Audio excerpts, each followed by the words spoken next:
Hey bonjour les amis, cette fois-ci nous allons ajouter de jolis arrière-plans à nos diapositives PowerPoint. Alors je sais que beaucoup d'entre vous ont déjà essayé d'ajouter une image puis de l'étirer sur l'ensemble de la diapositive et puis avec quelques soucis qui apparaissent ensuite alors qu'il y a beaucoup plus simple pour gérer les arrière-plans. Trois façons de faire. La première c'est d'aller dans l'onglet Conception et de cliquer sur Mise en forme de l'arrière-plan. Nous y accédons aussi en cliquant avec le bouton droit de la souris sur une zone vide de la diapositive, mise en forme de l'arrière-plan. Et si ça ne fonctionne pas, vous pouvez aussi cliquer avec le bouton droit sur la miniature de la diapositive et là vous récupérez aussi mise en forme de l'arrière-plan. Et là plusieurs possibilités, par défaut c'est le remplissage uni en blanc comme dans ce cas-ci, mais nous pouvons évidemment changer la couleur grâce au petit pot de peinture et choisir la couleur que nous préférons, par exemple celle-ci, ou encore celle-ci, ou encore celle-ci, évidemment tout dépend des goûts. Et comme toujours, si ces couleurs-là ne vous plaisent pas, vous pouvez aller dans Autres couleurs et choisir exactement la teinte qui vous plaît. Et si la couleur vous semble trop prononcée, vous avez juste en dessous le moyen de jouer avec la transparence, un peu plus transparent, un peu moins transparent, ce qui offre encore d'autres possibilités. Maintenant, pour un fond un peu plus élaboré, vous pouvez aussi choisir le remplissage en dégradé, qui va donc assembler plusieurs couleurs. Et là, les possibilités sont multiples. Vous avez tout d'abord des dégradés prédéfinis, donc des exemples donnés si jamais vous manquez un peu de temps, selon la couleur de base que vous préférez.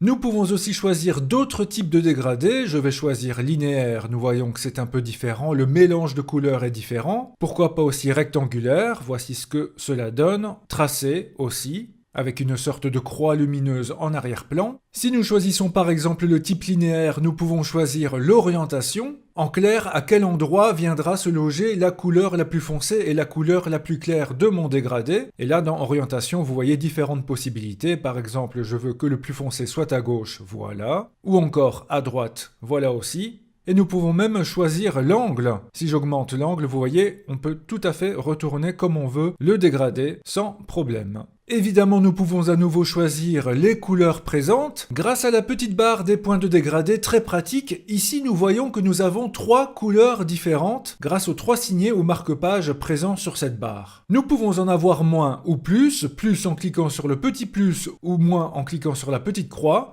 Exemple, je ne veux pas de celle du milieu, je clique sur celle du milieu, je clique sur la petite croix, et voilà, il n'y a plus que 2 couleurs de dégradé. Pour que l'une ou l'autre prenne un peu plus de place, je peux en prendre une et la déplacer un peu vers la gauche, voilà, c'est plus foncé que tout à l'heure, mais si je reviens vers l'extrémité, ce sera un peu plus clair. Même chose pour l'autre, voilà, un peu plus de coffre pour le ton clair, ou un peu moins.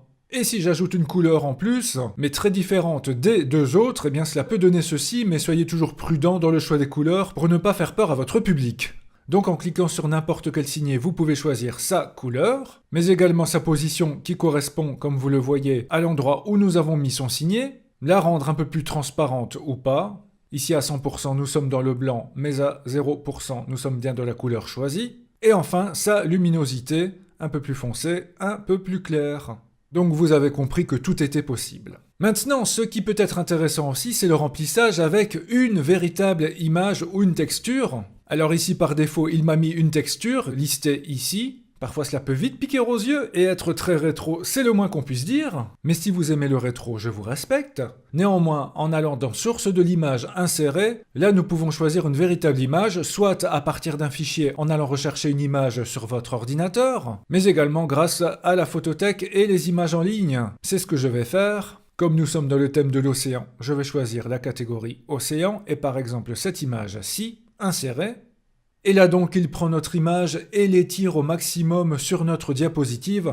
C'est quand même très pratique. Mais si malgré tout nous désirons réajuster notre image ou éventuellement laisser un petit espace blanc en haut à gauche, eh bien vous pouvez toujours jouer avec les décalages. Ici par exemple si je mets décalage vers la gauche, j'augmente un peu, eh bien vous voyez un espace blanc se crée. Je reviens en arrière. Si votre image était par exemple trop grande en hauteur pour le format de la diapo, eh bien vous pouvez la réajuster en la décalant vers le haut ou vers le bas, comme pour cette image-ci, pour avoir un peu plus de ciel ou d'océan.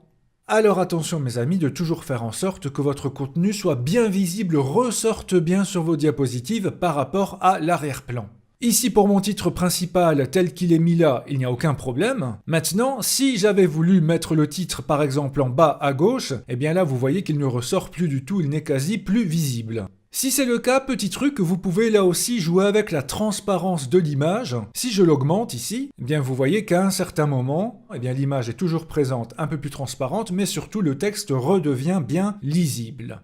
À vous donc de faire au mieux. Et chose super importante, si vous aimez le fond et que vous le désirez identique sur chaque diapositive, là j'en ai créé quelques autres. Pourquoi? Parce qu'en bas à droite, nous avons le bouton appliquer partout. Et si je clique dessus, eh bien voilà, chaque diapositive a le même fond. Donc pensez à gagner du temps. Enfin, il existe aussi les motifs de remplissage où là, selon la couleur choisie, par exemple ici je vais mettre en rouge, et un arrière-plan jaune. Oui, je l'ai fait exprès pour que ça vous pique aux yeux également, mais voilà, vous avez différents motifs qui peuvent donner un petit effet bien rétro. Voilà, bon allez, j'arrête avec cela avant que vous ne quittiez définitivement la vidéo. Voilà, c'est mieux. N'oubliez toutefois pas que dans l'onglet Conception, vous avez différents thèmes déjà présents. Si je les déroule, voici quelques exemples. Cela peut être très joli, cela peut être pertinent pour votre travail, mais n'oubliez pas que le risque est que plusieurs personnes aient alors le même fond, le même thème, et vous pourriez un peu manquer d'originalité. Donc à vous de voir ce qu'il y a de mieux à faire. J'espère que tout cela vous aidera, n'hésitez pas à aller voir les autres vidéos PowerPoint de la playlist sur la chaîne, et à très bientôt!